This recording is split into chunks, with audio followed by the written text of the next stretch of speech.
तो आप कैसे कह रहे हैं कि 27 में नहीं कर पाएंगे? आप लोग भारतीय जनता पार्टी से लड़ नहीं पाएंगे, जीत नहीं पाएंगे, ये श्योर है। इस देश में काम के भरोसे चुनाव नहीं जीते जाते हैं।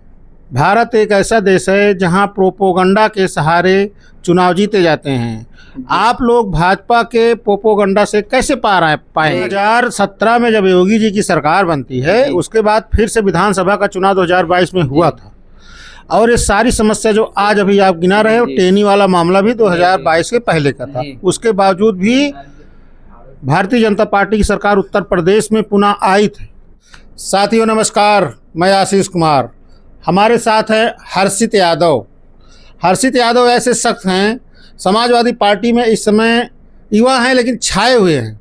एक सांस में सैकड़ों काम गिनाते हैं जो अखिलेश यादव जी ने किया है। 27 की तैयारी कर रहे हैं। आज हम इनसे बात करेंगे कि कैसे 27 की तैयारी लोग कर रहे हैं और क्या 27 में अखिलेश यादव जी की सरकार ये लोग बना देंगे। हर्षित जी, बहुत बहुत स्वागत है आपका। कैसे बनाएंगे सरकार 2027? कुल मिलाकर जो ये भारतीय जनता पार्टी है, इसने लगातार सनातन के नाम पर युवाओं का उत्पीड़न करा है, दलितों का उत्पीड़न करा है और पिछड़ों का उत्पीड़न करा है और महिलाओं का उत्पीड़न करा है। आप उत्तर प्रदेश में देख लीजिए, महिला अपराध में उत्तर प्रदेश भारत में नंबर 1, दलित उत्पीड़न में भारत उत्तर प्रदेश में नंबर 1, ये सब है। और युवा के देख लीजिए, लगातार 29 पेपर लीक हो चुके हैं। किसान इस सरकार में लगातार परेशान है। अब भारतीय जनता पार्टी के एक नेता थे अजय मिश्रा टेनी, जिसने किसानों के ऊपर गाड़ी रौंद दिया। और किसानों की बात कर रहे हैं तो यूरिया मिल नहीं रही है, डीएपी मिल नहीं रही है, किसान छुट्टा साड़ों से परेशान है, फसल का सही दाम मिल नहीं रहा है, एमएसपी मिल नहीं रही है। 2017 में जब योगी जी की सरकार बनती है, उसके बाद फिर से विधानसभा का चुनाव 2022 में हुआ था, और ये सारी समस्या जो आज अभी आप गिना रहे हो, टेनी वाला मामला भी 2022 के पहले का था। उसके बावजूद भी भारतीय जनता पार्टी की सरकार उत्तर प्रदेश में पुनः आई थी।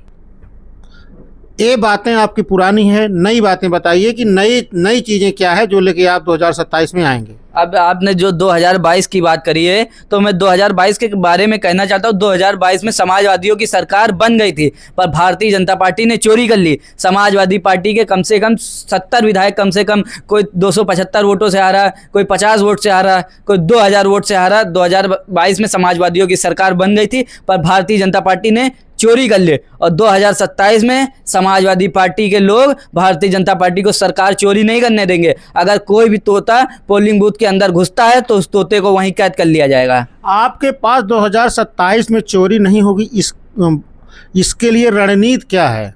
रणनीति यही है कि समाजवादी पार्टी का कार्यकर्ता बिल्कुल सतर्क और मजबूत हो चुका है। हम लोग पूरी तरीके से 24 घंटा एक तरफ से पूरी तरीके से ईवीएम और पोलिंग बूथ को देखने का काम करेंगे।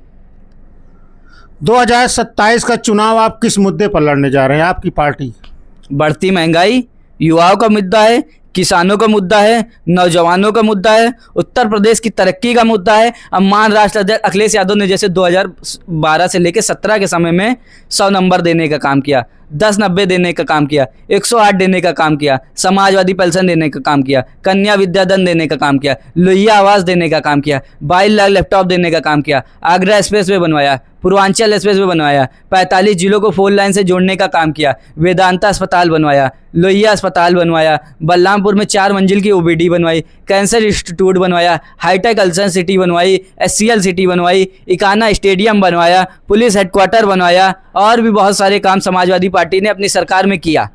तो युवाओं को और किसानों को, नौजवानों को उम्मीद है कि 2027 में उनको नौकरी दे सकते हैं और किसानों को सही फसल की एमएसपी सिर्फ अखिलेश यादव दे सकते हैं। ये जो आप काम बता रहे हैं, ये सारे काम 2017 के पहले हो चुके थे। जी ठीक है जी। 2017 के चुनाव में अखिलेश जी इन सारे कामों को बताते थे जी। लेकिन जो उत्तर प्रदेश की जनता है उसको इन कामों से मतलब नहीं है जी। आप कुछ आप बताइए जिससे जीत सके। इस देश में काम के भरोसे चुनाव नहीं जीते जाते हैं।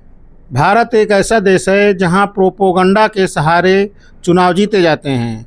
आप लोग भाजपा के प्रोपोगंडा से कैसे पार पाएंगे? ये जो उनके जुमले हैं वो उत्तर प्रदेश की जनता पूरी तरीके से समझ चुकी है।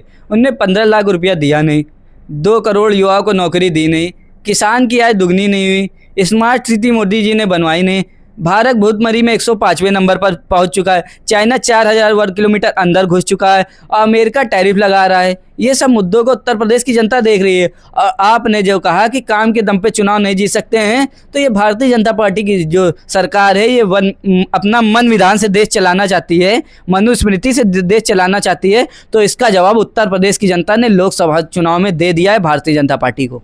अभी थोड़े दिन पहले एक चुनाव हुआ था पश्चिम बंगाल में, उसमें आप देखे थे किस तरीके से भारतीय जनता पार्टी ने कितना बढ़िया उसमें काम किया है। इतना उसको सीटें आ गई, उसके बाद जो है चुनाव उसने जीत लिया।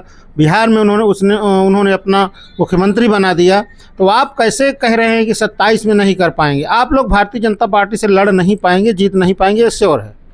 आपने जो बंगाल की बात करी है, तो बंगाल में पूरी तरीके से भारतीय जनता पार्टी ने चुनाव हाईजैक कर दिया। इतनी ज़्यादा सीआरपीएफ लगाई गई। अब जो 15 साल की मुख्यमंत्री हैं मानश्री ममता बनर्जी, उन्हीं को पोलिंग बूथ के अंदर नहीं घुसने दिया जाएगा, तो कैसा चुनाव है वहाँ तो लोकतंत्र की हत्या हो गई।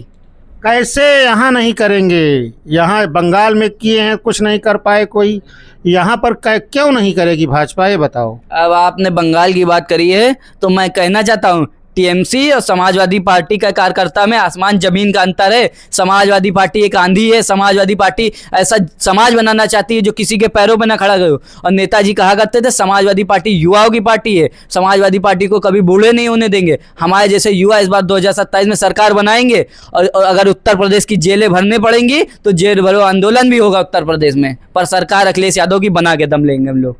चलिए ठीक है, धन्यवाद। हमारे साथ हर्षित जी थे। 2027 की तैयारी इनकी जोरों पर है। फिलहाल अभी युवा हैं, पढ़ाई कर रहे हैं।